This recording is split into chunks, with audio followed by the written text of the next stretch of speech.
ಆತ್ಮೀಯ ಬಂಧುಗಳೇ, ಮಹಾಭಾರತ ವಿರಾಟ ಪರ್ವ. ಇದರಿಂದ ಅರ್ಜುನನ ಜೊತೆ ಯುದ್ಧ ಮಾಡುವಂತ ವಿಷಯದಲ್ಲಿ ಕೌರವ ಮಹಾರಥಿಗಳಲ್ಲಿ ವಿವಾದ, ಈ ವಿಷಯದ ಬಗ್ಗೆ ನಾವು ತಿಳ್ಕೊಳ್ತಾ ಇದ್ವಿ. ಹೋದ ಭಾಗದಲ್ಲಿ ಕರ್ಣ ದುರ್ಯೋಧನನಿಗೆ ಕೆಲವೊಂದು ಬುದ್ಧಿವಾದವನ್ನ ಹೇಳ್ತಾ ಇದ್ದಾನೆ. ನೀನು ಯಾವ ರೀತಿ ಕೆಲಸ ಮಾಡಬೇಕು, ಏನೇನು ಮಾಡಬೇಕು ಅಂತಂದ್ಬಿಟ್ಟು. ಯಾಕೆ ಅಂತಂದ್ರೆ ದ್ರೋಣಾಚಾರ್ಯರಿಗೆ ಅರ್ಜುನನ ಮೇಲೆ ತುಂಬಾ ಪ್ರೀತಿ ಇದೆ. ಅವನು ಬಂದಿದ ತಕ್ಷಣ ಹೊಗಳಕ್ ಶುರು ಮಾಡ್ತಾ ಇದ್ದಾರೆ. ಇಂಥ ವಿದ್ವಾಂಸರನ್ನೆಲ್ಲ ನೀನು ಯುದ್ಧದ ಡಿಸಿಷನ್ ತಗೊಳ್ಳೋದ್ರಲ್ಲಿ ಬಿಡಬೇಡ, ಅವರನ್ನ ಹಿಂದೆ ಬಿಡು. ಯಾರು ಶತ್ರುಗಳನ್ನ ಸಂಹಾರ ಮಾಡ್ತಾರೋ ಅಂಥವರ ಮಾತುಗಳನ್ನ ನೀನು ಕೇಳು, ಮತ್ತೆ ಅಂಥವ್ರನ್ನ ಮುಂದೆ ನಿಲ್ಲಿಸ್ಕೋ ಅಂತ ಹೇಳ್ತಾನೆ. ಮತ್ತೆ ಅರ್ಜುನನನ್ನ ಇವತ್ತು ನಾನು ಕೊಂದೇ ಕೊಲ್ತೀನಿ ಅಂತ ನಾನು ಪ್ರತಿಜ್ಞೆ ಮಾಡಿದ್ದೀನಿ.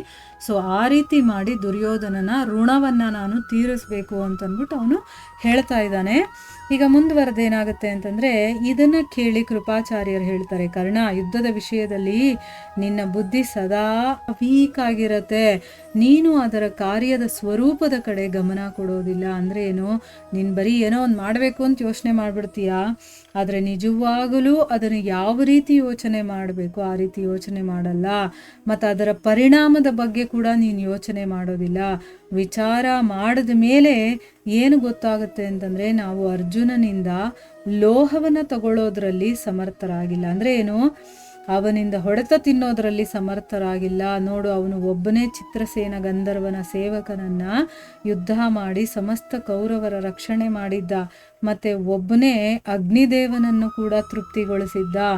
ಯಾವಾಗ ಅವನು ಭಗವಂತ ಶಂಕರ ಕಿರಾತನ ವೇಷದಲ್ಲಿ ಅವನು ಮುಂದೆ ಬಂದಿದ್ನೋ ಆಗ ಅವನ ಜೊತೆ ಕೂಡ ಒಬ್ಬನೇ ಯುದ್ಧ ಮಾಡಿದ್ದ. ನಿವಾತ ಕವಚ ಮತ್ತೆ ಕಾಲಕೇಯ ದಾನವರನ್ನ ದೇವತೆಗಳು ಕೂಡ ಏನು ಮಾಡೋಕ್ಕಾಗಿರ್ಲಿಲ್ಲ. ಅಂಥವರನ್ನ ಅವರೆಲ್ಲರನ್ನೂ ಕೂಡ ಅವನ ಯುದ್ಧದಲ್ಲಿ ಒಬ್ಬನೇ ಕೊಂದಿದ್ದ. ಅರ್ಜುನ ಒಬ್ಬನೇ ಅನೇಕ ರಾಜರನ್ನ ತನ್ನ ಅಧೀನವನ್ನಾಗಿ ಮಾಡ್ಕೊಂಡಿದ್ದ. ನೀನೇ ಹೇಳು, ನೀನು ಕೂಡ ಒಂಟಿಯಾಗಿ ಯಾವತ್ತಾದ್ರೂ ಈ ರೀತಿಯ ಕೆಲಸಗಳನ್ನ ಮಾಡಿ ತೋರಿಸಿದ್ಯಾ? ಅರ್ಜುನನ ಜೊತೆ ಯುದ್ಧ ಮಾಡುವ ಸಾಮರ್ಥ್ಯ ಇಂದ್ರನಿಗೂ ಕೂಡ ಇಲ್ಲ. ನೀನು ಅವನ ಜೊತೆ ಯುದ್ಧ ಮಾಡುವಂತ ಮಾತನಾಡ್ತಾ ಇದೀಯಾ. ಇದರಿಂದಾನೇ ಗೊತ್ತಾಗುತ್ತೆ ಏನು ಅಂತಂದ್ರೆ ನಿನ್ ತಲೆ ಸರಿ ಇಲ್ಲ ಅಂತಂದ್ಬಿಟ್ಟು. ಇದಕ್ಕೆ ಮೊದಲು ನೀನು ಚಿಕಿತ್ಸೆಯನ್ನ ತಗೋಬೇಕು. ಹೌದು, ದ್ರೋಣ, ದುರ್ಯೋಧನ, ಭೀಷ್ಮ, ನೀನು, ಅಶ್ವತ್ಥಾಮ ಮತ್ತೆ ನಾನು ಎಲ್ಲರೂ ಸೇರಿ ಅರ್ಜುನನ ಜೊತೆ ಹೋರಾಡೋಣ.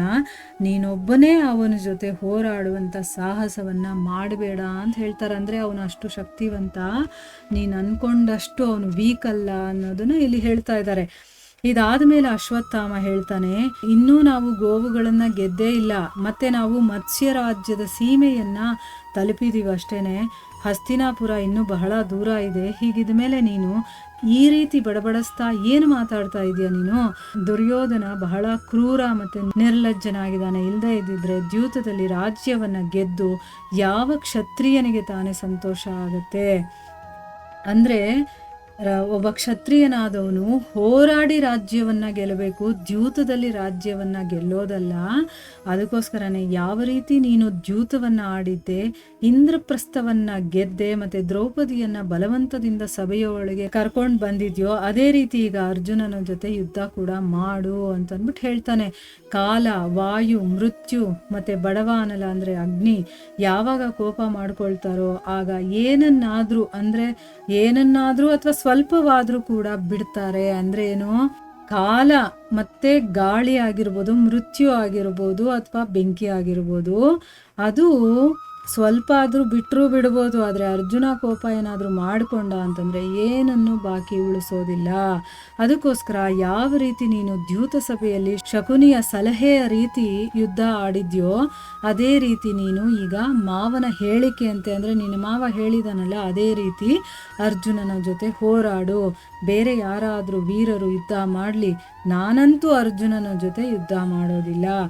ಗೋವುಗಳನ್ನ ಕರ್ಕೊಂಡು ಹೋಗೋದಕ್ಕೆ ಮತ್ಸ್ಯರಾಜ ವಿರಾಟ ಬಂದ್ರೆ ಅವನ ಜೊತೆ ನಾನು ಅವಶ್ಯಕವಾಗಿ ಯುದ್ಧ ಮಾಡ್ತೀನಿ. ಅಂದ್ರೆ ನಾನು ಅರ್ಜುನನ ಜೊತೆ ಯುದ್ಧ ಮಾಡೋದಿಲ್ಲ ಅಂತ ಅಶ್ವತ್ಥಾಮ ಇಲ್ಲಿ ಖಂಡಿತವಾಗಿ ಹೇಳ್ತಾ ಇದ್ದಾನೆ. ಬೇಕಾದ್ರೆ ಮತ್ಸ್ಯರಾಜ ಬಂದ್ರೆ ಬೇಕಾದ್ರೆ ಅವನ ಜೊತೆ ಯುದ್ಧ ಮಾಡ್ತೀನಿ ಅಂತ ಕೂಡ ಹೇಳ್ತಾ ಇದ್ದಾನೆ.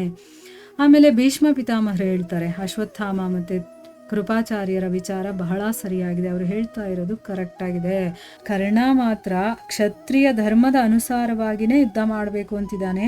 ಯಾವುದೇ ಬುದ್ಧಿವಂತ ಮನುಷ್ಯ ಆಚಾರ್ಯ ದ್ರೋಣರ ಮೇಲೆ ದೋಷಾರೋಪಣೆ ಮಾಡಬಾರದು. ಇನ್ನ ಅರ್ಜುನ ನಮ್ಮ ಮುಂದೆ ಬಂದು ನಿಂತ್ಕೊಳ್ತಾನಲ್ಲ, ಆಗ ನಾವು ನಮ್ಮಲ್ಲೇ ಜಗಳ ಆಡ್ಕೊಳ್ಳೋದಂತೂ ಸರಿಯೇ ಅಲ್ಲ ಅಂತ ಹೇಳ್ತಾರೆ.